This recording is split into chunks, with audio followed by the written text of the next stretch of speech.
know what I would like if our public health establishment said? Do you know what I would like to see from, I guess it's too much to ask from Dr. Fauci because he's such a committed ideologue. He's so corrupt. He's so financially tied to big pharma. And he's done this. He's run this cartel from the government, colluding with big pharma for decades. So maybe it's too much to ask to think that Fauci would have a come to Jesus moment like this. But do you know what I would like, and what I think a lot of us would like to see?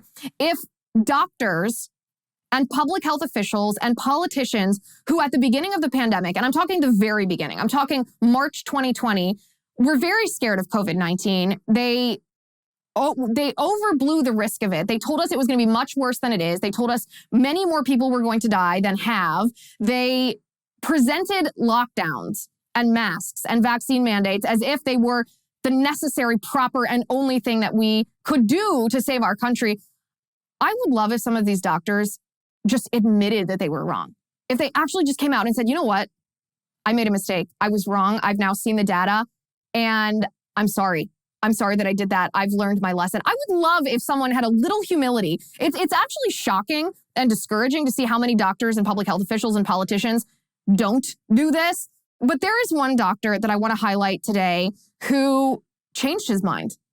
He called for lockdowns at the beginning of the pandemic, and he is now saying that looking at the data, he was wrong. And he actually, listen to what he says, actually. I want him to speak for himself. Listen to what he says to the doctors on the Great Barrington Declaration. Take a look. When you have the front row, you can't necessarily see the whole picture.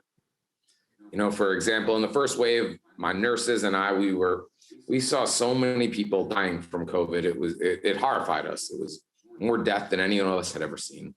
Freezer trucks at our door, holding the bodies that for the leftover, from that our morgue couldn't handle.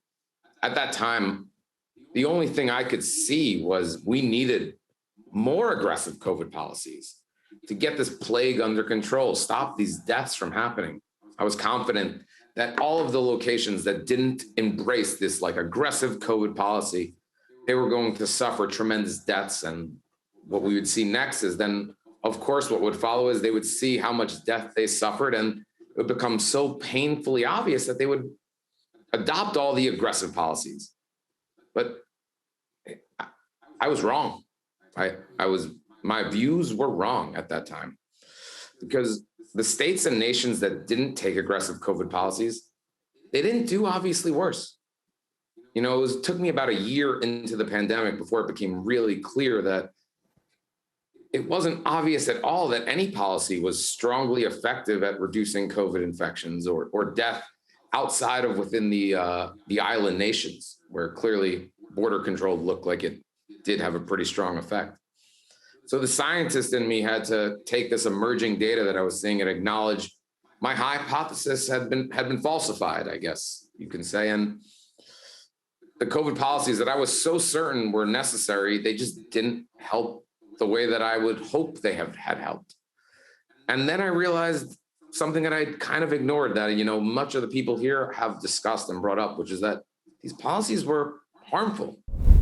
Is that the most refreshing thing that you've seen all week? I saw this. I very rarely watch political videos and feel my heart warming. But this one I watched and I thought, wow, the humility that it took to say that and the open-mindedness that it took to let the data lead you versus fear, emotion, or ideology. I have so much respect for that. So thank you, sir, for saying this. Thank you for changing your mind. You are an example that should be followed the country over.